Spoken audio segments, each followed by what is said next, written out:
Hear the words from the Gospel of Matthew, the 2nd chapter and the first 12 verses. This is the story of the visit of the wise men. In the time of King Herod, after Jesus was born in Bethlehem of Judea, wise men from the east came to Jerusalem asking, "Where is the child who has been born King of the Jews? For we observed his star at its rising, and we have come to pay him homage." When King Herod heard this, he was frightened, and all of Jerusalem with him. And calling together all the chief priests and scribes of the people, he inquired of them where the Messiah was to be born. They told him, "In Bethlehem of Judea, for so it has been written by the prophet. And you, Bethlehem, in the land of Judah, are by no means least among the rulers of Judah. For from you shall come a ruler who is to shepherd my people, Israel." Then Herod secretly called for the wise men and learned from them the exact time when the star had appeared. Then he sent them to Bethlehem, saying, "Go and search diligently for the child, and when you have found him, bring me word so that I may also go and pay him homage." When they had heard the king, they set out, and there ahead of them went the star that they had seen at its rising, until it stopped over the place where the child was. When they saw that the star had stopped, they were overwhelmed with joy. On entering the house, they saw the child with Mary, his mother, and they knelt down and paid him homage. Then, opening their treasure chest, they offered him gifts of gold, frankincense, and myrrh. And having been warned in a dream not to return to Herod, they left for their own country by another road. We hear the story captured in song. We three kings of Orient are, bearing gifts we traverse afar, field and fountain, moor and mountain, following yonder star. Oh, star of wonder, star of light, star with royal beauty bright, westward leading, still proceeding, guide us to thy perfect light. What did they see in that star? Star of wonder, star of light, star that compelled them to leave their homes and travel for how many weeks or months to the foreign town of Bethlehem. Upon arriving there, what did they see? Did the peasant child look anything at all like the king they had journeyed so far to find? What did they see in Jesus?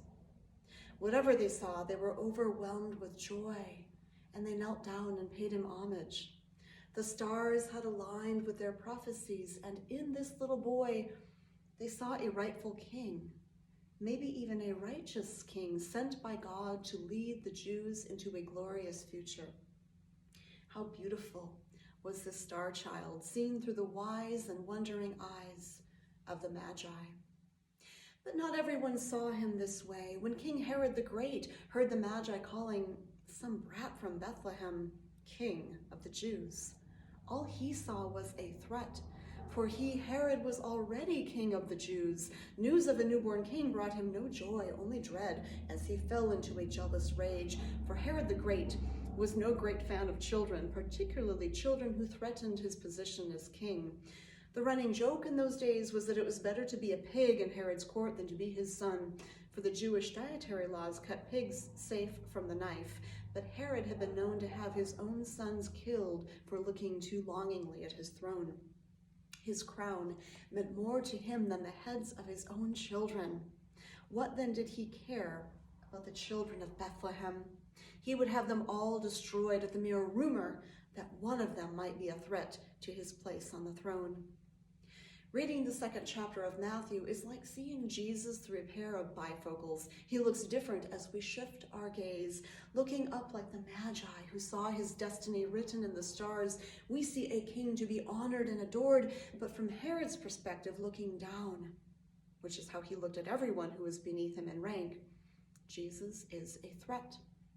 Herod the Great knew that the baby of Bethlehem would present a challenge to his kingly authority, and if not to him during his lifetime, then to his eventual successor. And Herod was right. That's why his son, Herod Antipas, would eventually conspire with the religious authorities to have the grown-up Jesus killed. His teachings were too revolutionary, too empowering to the people, to the poor. It made the king uncomfortable, and with good reason. Anyone with wealth or status should feel uncomfortable seeing Jesus for what he was. And I think that's why baby Jesus is so popular. Because as long as you're not King Herod, baby Jesus is not a threat. As long as he stays put, away in a manger, asleep on the hay, wrapped in swaddling clothes, he's safe. We can put him on our mantle and feel pretty good about him. The perfect baby, no crying he makes. We love baby Jesus. We like to remember him this way because that's how we were taught to see him as children. Baby Jesus, surrounded by a menagerie of friendly farm animals, is the perfect story for kids. God with us in the form of a fragile baby, children learn to love Jesus like this as one of them. It might be our first impression of Jesus, but for some of us it might be our last, for we might really stop seeing him after this. He might stay forever baby Jesus in our hearts, and if he has grown up, we might conveniently reduce that version of Jesus to a symbol. Just two simple lines, one vertical and one horizontal.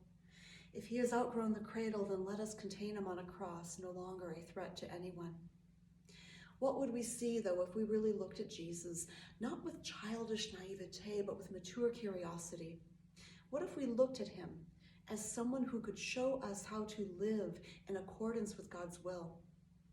If we could see Jesus that way, as the embodiment of God with us, divine wisdom revealed in word and deed, we would see a more complete picture than these two visions from Matthew's 2nd chapter. Rather than remaining star-struck like the bedazzled magi on their knees, rather than seeing him as a threat to our comfortable lives or status, like Herod, we might see Jesus as the best possible version of humanity, a model citizen for the kingdom of God, which we have yet to finish building here on earth. We might see Jesus not as our personal gift, thank you so much, God, but as our collective guide to being God's gift to the world, his life a perfect example of how to be a blessing. As we move through the season of Epiphany, a season of seeing what God would reveal to us, let us learn to see Jesus and to see ourselves not as his greatest fans, but as his disciples, living lives that reflect what we see in him. Glorious now, behold him arise, King and God and sacrifice. Alleluia, alleluia, sounds through the earth and skies. Oh, star of wonder, star